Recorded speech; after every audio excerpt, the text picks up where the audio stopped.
Okay, imagine this. You're starting a new job, feeling pretty good, right? You get that pile of paperwork to sign.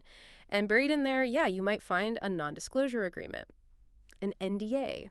For a long time, there was this really scary question hanging over that if something awful happened, like, say, workplace harassment or even assault, could that piece of paper you signed on day one stop you from ever talking about it? So today, in this deep dive, we're really getting into NDAs, specifically how their role has been changing, especially when it comes to, well, silencing victims of abuse, harassment, discrimination right here in the US. It's a big topic, really affects people's lives, workplace culture, all of it. Our mission then is to unpack some really big legal changes happening federally and also state by state. We want to bust some common myths about NDAs and, really importantly, show you the rights you actually have now. We're drawing on recent laws, analyses, stuff like excerpts from Government Drops the Hammer on Daystar, which kind of highlights why these changes were so needed. Okay, let's jump right in, because there's this huge myth about NDAs we need to tackle first. You hear it all the time, right? People talk about NDAs like they're, I don't know, unbreakable, like an Yeah. ironclad contract. Sign it and you can never ever speak. Is that really how it works? Yeah, that's a really common idea. Deeply ingrained, even. And, it makes sense why people think that, given how they've sometimes been used. But to get what's changing, it helps to remember where NDA started. They were actually pretty simple. Their original job, just protecting real secrets, like a company's secret recipe or a special process, things that could genuinely hurt out. That was the idea. Right, like protecting innovation. But then things got complicated. That simple tool started getting used for other things? Exactly. That's where it really went off the rails. Companies started using these standard NDAs, the ones meant for, intellectual property to cover up all kinds of bad behavior. Financial wrongdoing, yes, but also much worse, harassment, assault. Suddenly, this business tool becomes a legal weapon to force silence. It created this real chilling effect. People were just too scared to speak out, afraid of getting sued. Silence was basically being bought. Wow. And that went on for way too long. But then something big happened. Federally. A major shift. A really major shift, yeah. It Yeah. created a whole new baseline of protection Yeah.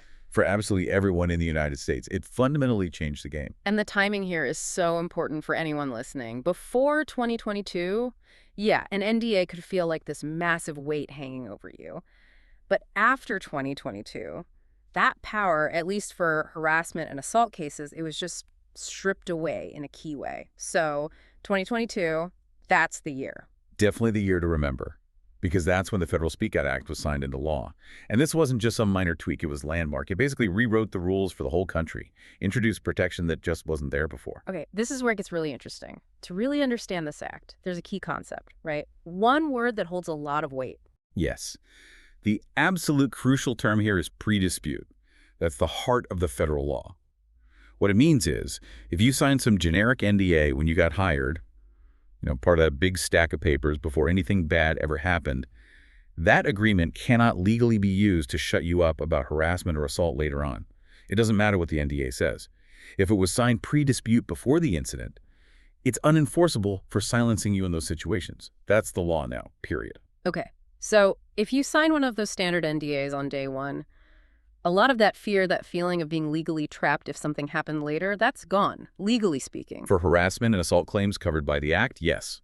It's a major shift in leverage. Right, but the federal law, while setting that crucial floor with the pre-dispute rule, it left something out, didn't it? Right. What about NDAs signed after something has already happened, like in a settlement? Exactly. It didn't directly tackle those post-dispute settlement NDAs. The ones agreed upon after a complaint is made, often when money changes hands.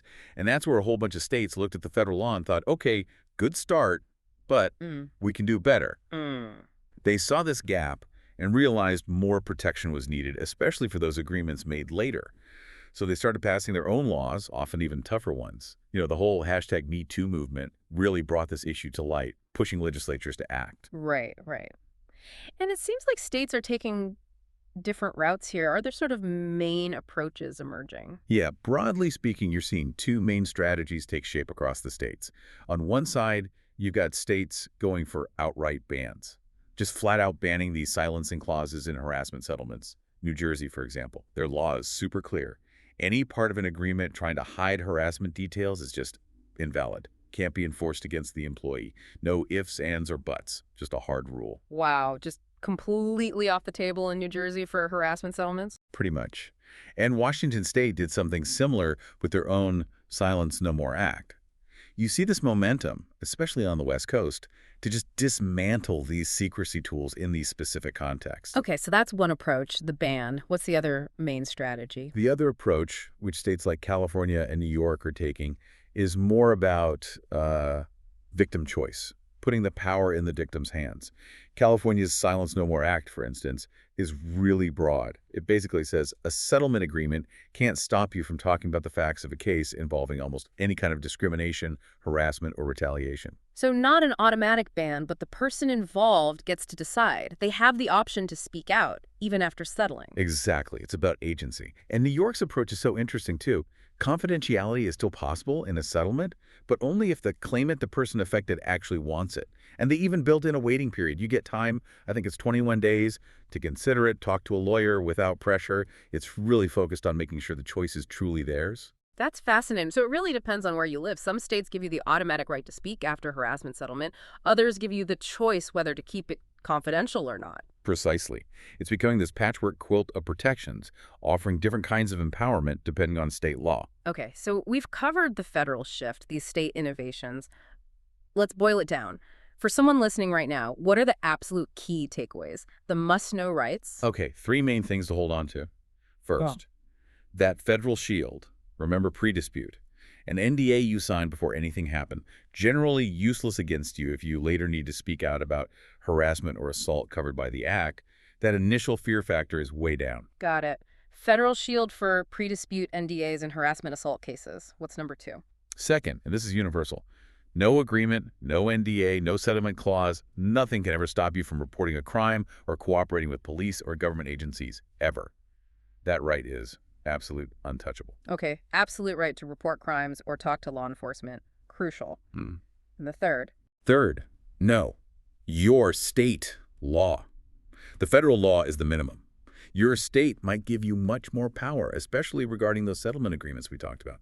California, New York, New Jersey, Washington, they offer stronger protections in different ways. Right. It really pays to check what applies where you live and work. That makes sense. Federal floor, state specifics.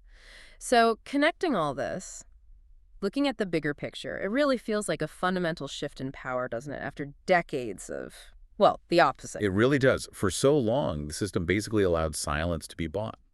Companies could use these NDAs, like we see hinted at in sources like the Daystar excerpts, to kind of manage problems away, keep misconduct quiet. Victims felt isolated, silenced. Perpetrators often faced no real consequences. So what does this shift, this legal momentum ultimately signify? I think it means the law is finally catching up to a really basic idea, that a person's safety, their dignity, their right to seek justice, these aren't just bargaining chips in a contract. They're not for sale. These laws are pushing back, saying the right to speak out, to hold people accountable, isn't something you can just sign away, especially under duress or before you even know what might happen. It's a huge reassertion of individual rights. Wow, okay. So maybe one final thought to leave everyone with. These laws, they're clearly a massive step forward, incredible progress in protecting people. But, a right doesn't mean much if you don't know you have it or how to use it. And as this legal landscape keeps changing, it makes you wonder, whose job is it, really, to make sure everyone knows about these rights, to ensure these hard-won protections are actually making workplaces safer and more just? Definitely something to think about. And stay tuned, because we'll be looking at how these laws play out in the real world soon, including a situation where Texas law and the Daystar television network are colliding in ways you'll definitely want to hear about.